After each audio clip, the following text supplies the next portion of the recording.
the idea today is three strangers who have sort of met through social media, various forms of it, Facebook or Instagram or whatever, and are wanting to basically share a story. Aside from being devilishly handsome, young, good-looking, and fun, we've all had cancer. Anybody watching, let's just let that sink in and let everybody get over the shock. I'm sure you guys probably get it all the time when you talk to people and you actually say the word. It's like, whoa, people like don't know how to react to you. They're like, oh my god, like wow. But I guess today is just about raising awareness. We've all been in positions where we've had it. Thankfully, we've all got over it and come out the other side, and we're all looking to share our experience, share help, how we found it, anything that we can to help anybody who's got any questions, or just generally people are just wondering. So most people, because I'm going to put this on my Instagram, but I guess if you guys are putting it on yours as well. So my story was 3 years ago. Yeah, 3 years ago. Completely out of the blue. Was not expecting it, as most people probably aren't, but started to feel not a lump, but one of my testicles was just harder and bigger and just didn't feel right. I ignored it like most people do for a little bit, but fortunately not for ages, which thank God I didn't. And went on holiday, came back from holiday, thought still something not right, went to the doctors, and literally within a week was in the hospital having tests, and I think within 2 weeks was on the operating table having an operation. So it was a bit of a whirlwind, but thank God I went to the doctors, because there's just so many people who would have just waited and gone, well, I'll just see how it goes for another month or another 2 months, and that can be the difference. I've known people who have let things go or not even gone and got them checked, and it's resulted in unfortunately pretty bad situation. So thank God I did. But yeah, at the same time, I never expected that day I went to the doctors for him to basically say, you need to go to hospital this afternoon and get an x-ray. It was a bit like, I thought I'd go in and he'd go, don't worry about it, you're fine, you've just banged it playing football or whatever, it's a normal thing. And literally it went from there. So now mine was three years ago, so I'm quite a long way down the road to sort of this new journey I'm on of like recovery and spreading awareness. But I think you guys are both in a similar time frame. So Kristie, do you want to tell us a little bit about your situation, your story? Yeah, so basically I was diagnosed with ovarian cancer July 3rd last year. You always remember that date. That date never goes from your head. Yeah. So I actually had a baby in December 2019, and what happened was I sort of had a post-pregnancy belly. Was not sort of too worried about it, but then all of a sudden, like, my belly just started getting more like rounded, and it looked more like bloating rather than just a post-pregnancy belly. But of course, because I'd just been pregnant, I just assumed that it was normal and that it was just a part of giving birth. And then it just got to the point where my belly looked like I was about 20 weeks pregnant again all of a sudden. So I went to the hospital, just like Rob, didn't have a bloody clue what was going on, in the middle of a pandemic as well. So the last thing I wanted to do was actually go to A&E, and then went into A&E, was crapping myself while I was in there, because I was like, oh my god, I'm going to catch COVID. But little did I realise at the time that there was something much far worse going on than COVID in my life. So wow. I basically went in. I thought they were going to tell me that there was just something wrong with my stomach muscles or something. And the next thing I know is they're admitting me overnight. The next morning I'm having a CT scan, and they find this 8-pound cyst inside of me. So this thing was 29 centimetres long, 16 centimetres wide, and I didn't have a clue it was there for 6 months nearly. So it was absolutely crazy. So they actually nicknamed ovarian cancer as a silent cancer anyway, because of that, because it can grow so big without you even realizing. But yeah, so just like Rob, I was like shocked to my core. What actually happened in that week following is the cyst burst. So I was really, really ill all of a sudden. And then I was on the operating table within 7 days of my first A&E admission, having that taken out. And I suppose, like just like you were saying, like the early diagnosis is the real key part here. I was what they call a stage 1C, which is where it was localized to the cyst, but the cyst had burst. If I had have gone to the doctors just 1 week earlier, I would have avoided chemotherapy completely. Wow. Yeah. That is crazy. So it's and I tell you what, no one wants to go through chemotherapy, like, ever. It's just the most horrendous experience, and you put your life on the line just going through the experience. You're kind of fighting for your life, but also risking your life at the same. It's just the weirdest experience. So early diagnosis is key. In my case, obviously, as I say, my post-pregnancy belly was my excuse. Then it was, I've eaten too much because we're in lockdown. But as I say, 1 week earlier, I could have had the surgery and then just been on a surveillance program for the next 5 years, whereas I had to go through 9 weeks of grueling chemotherapy, one of the highest dose chemotherapies out there. I lost my hair, it started growing back and everything, and it was just horrendous, to be honest. Oh my God, that's terrible. And Joe, go on then. Before I ask any questions, I've got loads of questions for you already, Kristie. Go on, Joe, tell us yours. And so in my family, we've got a history of breast cancer. So my mum had breast cancer in 2012, and my auntie had it way back when I was like 15 or something. She was 38, but she actually died of breast cancer. So I've always been really aware of it, but stupidly never checked myself, like just because I was too scared of what I might find. And then literally one night I was laying in bed and I had an itch, and I scratched it and I thought I felt a lump. And I was like, you think, is that something? Is it a lump?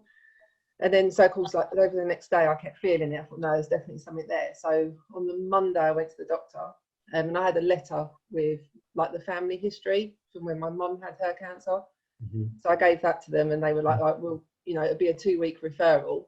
But the next day I got an appointment for the following Monday.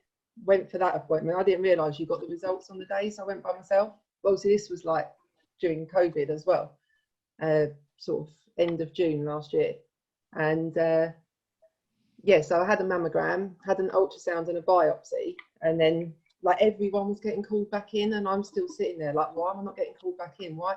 Like, it's getting closer to 5 o'clock, people are going home, like why have I not got called back in? And then they called me in, and she said, oh, your mammogram's clear, but the ultrasound found something, but we don't know what. And I lost it. I just completely crumbled, like, and because you just think the worst, don't you? You just think, oh my God, like, and at that stage I hadn't even said like it's definitely cancer.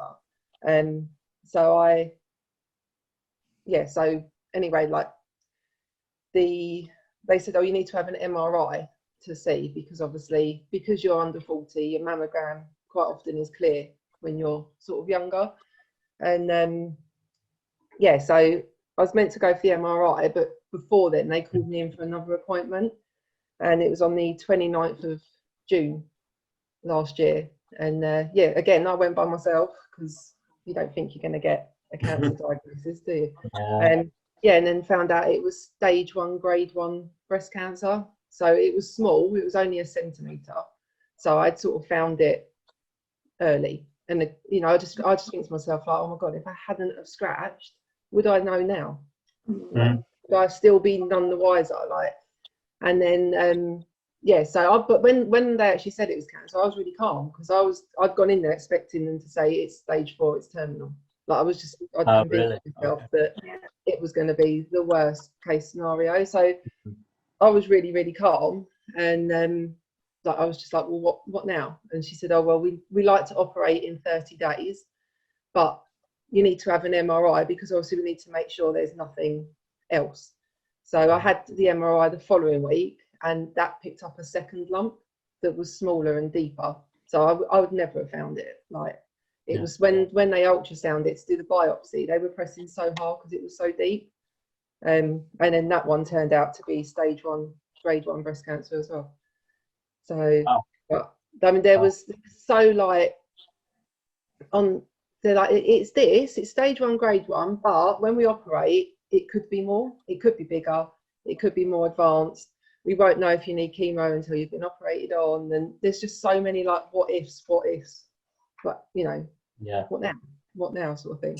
Did you go through chemo then? Did you have chemo? I didn't, no. So because of the family history, I was genetically tested, and luckily that was negative. If that had been positive, then I would have needed chemo. Yeah.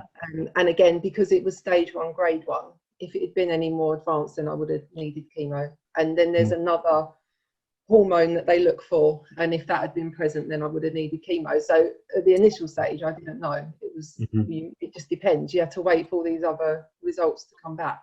Yeah. So, but yeah, I just needed radiotherapy, and now I'm on tamoxifen now. So. Okay. I think that it's highlighted there. The three of us have just told our sort of stories. Obviously, you guys both during lockdown and COVID, which is, it seems, when I actually thought about both of you when I was out running this morning. We lost Kristie, is she? Oh no, she's there. Sorry. Yeah, I thought about both of you this morning when I was running. Obviously, building up to this conversation and what we're going to talk about, and like, because I've started the running thing sort of since having cancer, but with running and exercise and anything like that, you're sort of always monitoring yourself in terms of how far have I come, and my thoughts this morning on this run were like, how many miles have I done since March in 2020, whatever it was, because I think I'd seen something on Instagram where it was like a year to the day yesterday since Boris Johnson did the first lockdown announcement. It just got me thinking like, oh, I wonder how much running I've done since then. And people will be thinking like, oh, bloody hell, I've not been back to the office for a year now. But actually there's much bigger things going on in the last year than how long you've not been to the office or how many miles running I've done. You two have been through start to finish, and well, still going actually, so start and almost finish through an entire journey of cancer. Like, while we've been thinking, I can't go to the pub for a drink or out for a meal, there's just massive things going on, isn't there? And it hits home when you two say like it was during lockdown and during COVID, that how recent it is for you both that you've been through that. Mine now feels like a lifetime ago. It feels like literally a different life. But it's only 3 years, and it always, when I go back to the Kristie, it always reminds me when I go back in, I think it like sort of re-engages me to think this is real. Like, I've gone from having appointments every 3 months to 4 to now 6. So a long time goes by before I have to go back in again. Then when I go back in, I think, wow, this is actually, this is like a reminder of, this was pretty serious. It was, unfortunately, I think we're all, Kristie, God, I wish you'd have found, a week early. But fortunately, on the whole, we basically, one thing we have in common is that we all found it really early, or early enough to still be here. Unfortunately, no, like I said, a few people who didn't. And that's kind of my message. Like I said, I get lots of questions, mainly around like, how did you know, and how did you find it, and all that kind of thing. Did you feel ill? And I had one shot of chemotherapy, so nothing like what you had, Kristie, and that made me feel shit for a week. I was like, oh, I came out about 2 weeks later. I came out in these horrendous, like really violent cold sores. I get cold sores anyway, but only very, very mild.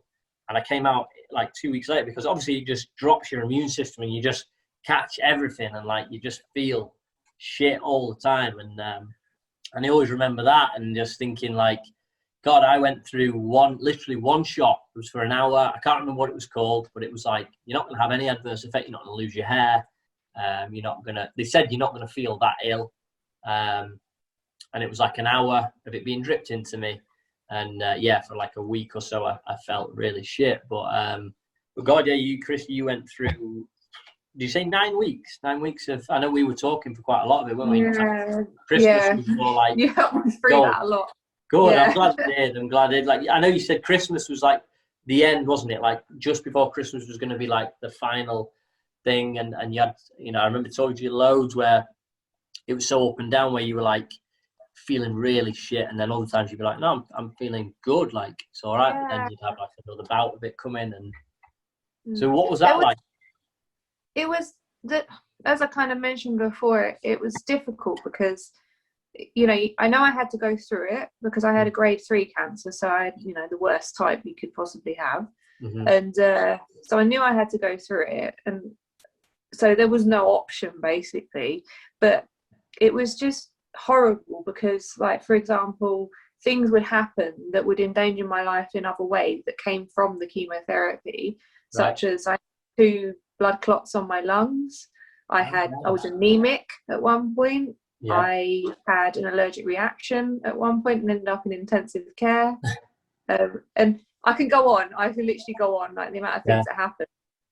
And you just sort of, as you're going through the process, I actually think it's not necessarily, obviously the physical symptoms are god awful. You feel like you're on death, you're just going to die all the time. But it's the mental part of it that's the difficult bit, because when you're sat there and that drip's going in your arm, that in a few days' time, because it takes a few days to kind of kick in the symptoms, you're going to feel like rock bottom, and you're potentially going to have done something to your body that might be irreversible or cause you a bad time of it. So it's soul destroying to go back in. So I had 3 cycles, and the first part of the cycle was I went in for 5 days as an in-stay patient and had 8 hours of drip every single day for 5 days. And then a week later I'd go back in just for a day unit, so it's just 2 hours, and then another week later it's just 2 hours. So it's a 3-week regime, and then you start again. So I had 3 cycles of that. I swear down, I would not have survived a 4th one. No way. that was by the end of it, I mean, before I even started the 3rd cycle, I was having like an absolute breakdown about it because I just did not want to go through with it. But the nurses are brilliant at Adam Brooks, and they sat with me. They really helped me through that last cycle. But there's nothing worse than when you feel so ill and you know that you're going to go back into that hospital and be knocked down 100 times. Sometimes that's a good thing, because it does remind you, doesn't it? And it reminds you where you've been and all that kind of thing. And that's funny, like you said, I never actually thought that until the day when I was late.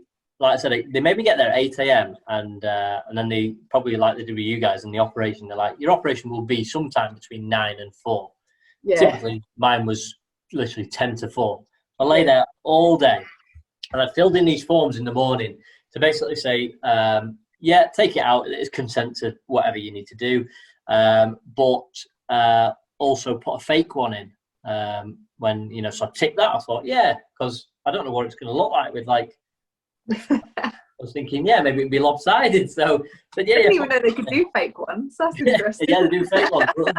So anyway, then I sat there all day. Well, I sat there for about 4 hours. And I thought, right, I've run out of things to do. There's only so much scrolling and whatever else you can do. So I was like, I've run out of stuff to do. And I thought, I know what? I'll Google, as we just talked about, I'll Google fake testicles. So I did that, and God, I got deep into some forums of people talking about them, and I was like, bloody, I didn't realize how many people have got this. And obviously reading all the pros and cons, and then I started to think, maybe I don't want it. Do I want it? And I'm thinking, you need to decide, because they could call you in a minute for your operation. And I was thinking, and then literally about 3:30, I started reading this forum, and one guy had put on there, why would you, it really hit home. He said, why would you have an operation to remove something that shouldn't be there and replace it with something that shouldn't be there, meaning a plastic butt? And I thought, that's literally genius. And I just thought, it's absolutely right. Why would I take something out that's upsetting my body because it shouldn't be there, and replace it with a plastic or whatever. And then I started reading other parts of the form that I'd filled in, and it was saying like, you know, the like whatever it's called, like not the terms and condition, but the, you know, the things that could happen. It was like, your body could reject it, and it could, the things that could potentially go wrong, your body could reject it, this. So I called the guy in. I said, when your body rejects something, I said, what happens? He said, well, we'd operate again and remove it. And I thought, what am I doing here? Why am I getting it? Like, what does it matter? If you've got to that stage with somebody where you're getting intimate, and they turn around and go, oh, hang on a minute, you only got one board, I'm not interested in this. We're not, you know what I mean? If you get to that stage, it's not going to happen, is it? So I just thought, forget this. I was like, I'm not having it. And then literally, as I was going in, I said to him, oh, I don't want the fake one. And the surgeon actually said to me, he went, I think that's a good idea. And then next thing, and I was knocked out. Yeah. Oh God. So what sort of questions do you guys get asked? Because I get asked all the time. Basically, the one question I get asked the most is, how did you know? And I'm like, I didn't know. I didn't have a clue. I just felt it, and it felt odd, and I felt odd, and it was like I knew, but I didn't know, but I didn't want to accept it. So what do people ask you? Same. How did you know? How did you find it? Did you check yourself? Yeah, and another thing as well, people always say to me, oh, you look really well. Because I think there's always this thing, isn't there? Like, all the time. You just, I don't know, you just think, you think of cancer, and you think of people that really fail really poorly. And my mum didn't look like that, really. Like, she lost her hair through chemo, but she never really looked poorly. But people say to me, oh, you look so well. It's like, but I felt well. You know, even when I had radiotherapy, I felt a bit sick and that, but I think that was more anxiety than anything from the radiotherapy. But people say all the time, oh, you look really well. It's like, but I'm, you know, it's still huge. Like, it's still, you've been through this massive life-changing thing. But yeah, no, same as you. Like, how did you know? How did you find it? How did you know? And you look well. Yeah. What about you, Kristie? What they say to you? Is that a similar thing? Same things, but I also get asked about my fertility as well, because obviously I went through chemo and it's to do with ovaries, right? So people who are more brave will ask me whether I'm still able to have children, whether I still have periods, blah blah blah. I can still have children. They recommend that I wait 2 years, because that's the reoccurrence is the worst in the 2 years, but it's still very low. They're not too concerned. And you know, because everyone, I don't know, some people know that like when you have your 2 ovaries, one ovary deposits an egg at a time, so they're doing like bi-monthly cycles. They're like, how does this work now? And I'm like, well, this ovary just works really, really hard now and does every cycle. So my poor left ovary's got double the work now. But the only long-term effect of that is I will go through the menopause a bit early, because it's just lost, you know, it's generated its eggs and it will run out of time basically a bit quicker. Someone just said I could go through menopause early as well, because that puts you into menopause, but still waiting for that. That's reminding me actually, Kristie, I get asked that quite a bit about can you still have kids? I get asked from my mates a bit more crude questions, but you know, having only got one, they're like, is it any less? I'm like, no, you literally just need one, it's fine. But I went through so before, in the very, very short time between being told I had it and having the operation, I had to go to a sperm bank and deposit sperm in this bank in Manchester, which then, honestly, the documentation I had to go through was like a 50-page dossier of like where it went if I died, and all kinds of stuff, like where it goes when I die, if I die, all that kind of thing. And there was all sorts we had to talk about. And I went there with my girlfriend. We sat there talking literally for ages. And they said, right, okay, we're going to store half of it in this tank in wherever, half of it in this tank in Manchester, because if there's ever a disaster and this tank gets blown up or breaks or whatever, you'll still have some saved here. All right, okay.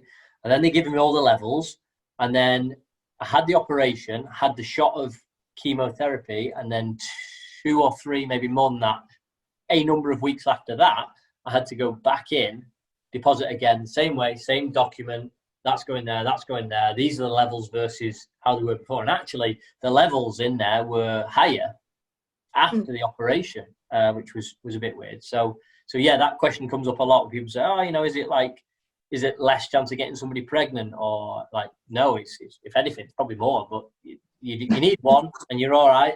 And if it doesn't, there's loads frozen anyway that's there with, you know, I think they keep it for like 50 years or something. So they could, you know, if you needed to, you can always go and literally, like, there's this signed document that says who can have it and that kind of thing. And yeah, so I get asked that quite a lot. But no, touch wood, I've got no kids at the minute, but yeah, there's nothing, no side effects or anything like that on that. No, because I think a lot of people, like in my case as well, obviously I've had one ovary completely removed, but you know, we're lucky in the sense that we have 2 testicles and 2 ovaries, so Exactly. we have the backup option. Yeah. But I think a lot of people are actually more interested in whether you can have kids after chemotherapy with me, because they know obviously it puts a really massive impact on your body, and whether your body can actually deal with that is another question. But what they do is to protect your ovary by basically giving you this massive injection, which is like an unreal needle. I've never seen anything like it. Well, you might have seen me post something like about that. I think I did the other day. It's an absolute beast needle. So, and it puts your ovary to sleep. So you go into a state of like temporary menopause, basically. Wow. I had like all the hot sweats going on and everything. I was like, you know, having proper menopause symptoms. And then, just a couple of months ago, my periods returned like normal and everything. And I had a scan and they could see eggs in my ovary. So everything's returned back to normal. But they just like shut it off so that the chemo can't attack it, basically. It's amazing what you do, isn't it? Like, it's crazy, isn't it? Crazy. Yeah. It's crazy. Kristie, was yours anything to do with the fact that you'd just been pregnant? No. Or not? Nothing at all, just complete coincidence. I thought it was at first, but no, it's not. Apparently, this cancer I had actually typically affects people in their teenage years. So I was a bit late to the party, basically. They typically, people below 30, I was 29 at the time. And they seem to see it in people in their teenage years the most. They don't know why. It doesn't typically affect people that are older. So again, like reiterating, you know, just because you're young doesn't mean to say it's not going to prey on you, right? There's specific cancers that will prey on you. But no, it's nothing to do with the pregnancy. But the really this is a really interesting fact, right? So the cyst that I had a tooth inside of it. Really? A tooth inside of it? Because it's the same cells that make the baby. So when they just go cray, and then all of a sudden, like, you know, they're making bits and bobs of like there was like all neural tissue, or there's some eye tissue in there, all weird crap in there, and there was a tooth. I was just like, the one had hair in it, because I a picture of it. The dermoid cyst is so strange, and apparently they get people asking when they have like the non-cancerous dermoids, they get people asking whether that was like the baby's twin or whatever. No, definitely not. So was that your first kid, Kristie? It was my first. Yeah. Because I was going to say. Going back to we were talking about signing documents and everything before you went for surgery and stuff. Well, you guys got options of like prosthetically how you could do things and whatnot. I got another option, which was which parts of my body was I okay with them taking out just in case it had spread. It was like, so I had my ovary. So was I okay with them taking the ovary? Was I okay with them taking my fallopian tube? Was I okay with them doing a hysterectomy if they felt that it was reasonable? Was I okay with them taking basically this thing called the omentum, which is like your stomach lining, just underneath the stomach and over your intestine? I just started all off. I was like, just take what you want. Get me in there. I think you just think, take what you need, like, to save me, isn't it? Yeah, really? I said to the surgeon, it's absolutely crazy now thinking back to it, because I always had in my mind I'm going to have 2 children, right? So I've got 1 child now, but when I was in that situation, I just turned around to the surgeon and said, if you have to take it, just take it. I can live with 1 child. I was just like, so frank. I was like, I can't. I need to It's be good. here for her. Yeah, But yeah, now I'm just like, I'm amazed that they've been able to save, because especially with ovarian cancer, they usually do a hysterectomy if you're past the sort of fertile age, because it's just like, well, there's no point keeping it in there. It's not really benefiting you. It's only young people like me that they actually attempt to keep one ovary alive, basically. It's crazy, like what you have to sign off, and as well with the I was actually quite surprised, because as I told you, my cyst was absolutely humongous when it came out, and I woke up from the surgery thinking that they were going to have cut literally like my entire stomach up, but they've only gone from my belly button down to the sort of top of my pelvis, so they're really about maybe that big. But they managed to get this absolute beast out of it, and I'm just like, how did they do that? I don't understand. They really are. I don't know how they done it, and I still to this day I'm absolutely gobsmacked by modern medicine. I really am. I think it's amazing. So a lot of yours then, obviously you had a lot of determination because you'd had a baby. Your kids a little bit. You got kids, haven't you, Joe? Yeah, I've got two. They're 11 and 12. How did they take it? They were fine, because they give you all this documentation in the hospital, like how to tell your children, how to word it and everything. And they knew I'd been to the hospital, but not like a little while before that I'd hurt my foot running or something. So I told them that I was going to the hospital for that to start with. And then obviously when I got diagnosed, I was like, I've got to tell them, because I was at the hospital, going to the hospital every week, and I thought I can't keep lying to them. So my little boy, he's 12. He just sort of like went, all right, and then carried on playing on his phone. And then my little girl's first thing she said to me was, Mummy, am I going to get it now, because Nanny had it and you've had it? And that broke me, because just thought, you know, that's the first thing she's 11 years old. That's the first thing she's thought of. And so I explained to her about like genetic testing and that, and I said, I'm going to be tested. And you know, if you are at risk, then we deal with it. Like there's things we can do. And then they both said to me, like, Mummy, Nanny beat it, and she was older than you. So Nanny can beat it, and she's old. You can beat it. They were brilliant. They were so good. Yeah. Like they and then afterwards they were like, "You're all right now, Mum, aren't you? You're all right." Yeah, I feel lucky that well, again, that word lucky is a little bit of a term, but I feel kind of, I'm glad that my daughter was young enough that she won't remember any of this, like, and I didn't have to explain any of this to her. The only thing I would say that it kind of just ripped away my mum privileges for a few months, because I didn't really get to experience being with her for about 4 months properly. And I have to say, like, mentally I did kind of start breaking away a bit from it, because I was scared that I wasn't going to make it through the chemotherapy at points, and I didn't want her to become so attached to me and then me to just disappear. So it was a real, again, mental health wise, it's just it was horrendous. So but yeah, I think, you know, when she's older and she's old enough to understand, we'll of course tell her what happened and things. One of the things I did ask the specialist is this like a genetic thing? Is this something that could carry down? But in my case it's not. So I'm pleased about that, but I'm still going to be telling her to make sure she gets bloated to go to the doctor. You're going to be pushing us to the doctors at every possible thing. But I do that anyway. But if you go and they go, oh, it's nothing, you go, all right, okay, well, fair enough. Then, all they've said for like so when our mum got diagnosed, you normally get mammograms, I think, when you're 50, I think it is. And they said that me and my sister needed them from the age of 40. So that would have been this year. But that they've said that for my daughter now as well. Like she like when she's 40, like when she's about 38, she should go to the doctor, let the doctor know the family history, and then be checked from when she's sort of 40. That. So, but yeah, I'm so glad that genetic test was negative. Like that was not even for like the chemo side of it, just the fact that, oh my God, I could be passing this on to my daughter like that. One thing I've been thinking about, which, you know, will happen with you guys further down the line, I guess, when you're sort of where I'm at now, is that just recently my last CT scan was November, and that's my last. I had one every year. The last one I'm going to have was November just gone, and And I went back in March, and he said, yeah, CT scan's fine. We're now going to extend your visits to like 6-7 months.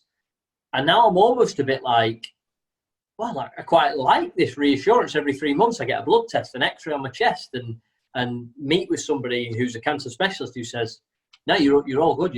Everything's looking really good at the minute. And I don't know how much I'm going to struggle in, because basically now I've got every 6 months now for 2 years, and then that's it. But there's no more CT scans. There'll just be a blood test every 6 months. And then, yeah, when I get to the 5th year, they'll sign me off. And I'm a bit like, I don't really want to be signed off. I quite like the fact that I get to come in, and because, like I said before, nobody else, none of my friends are out there getting tested for cancer or anything bad every 3 months. So I've become accustomed to like, this is quite nice actually, this reassurance every 3 months. Somebody says, yeah, you're absolutely fine, don't worry about it. Whereas, you know, I've got mates who've never ever had a chest x-ray, or never had a CT scan, or never had a blood test.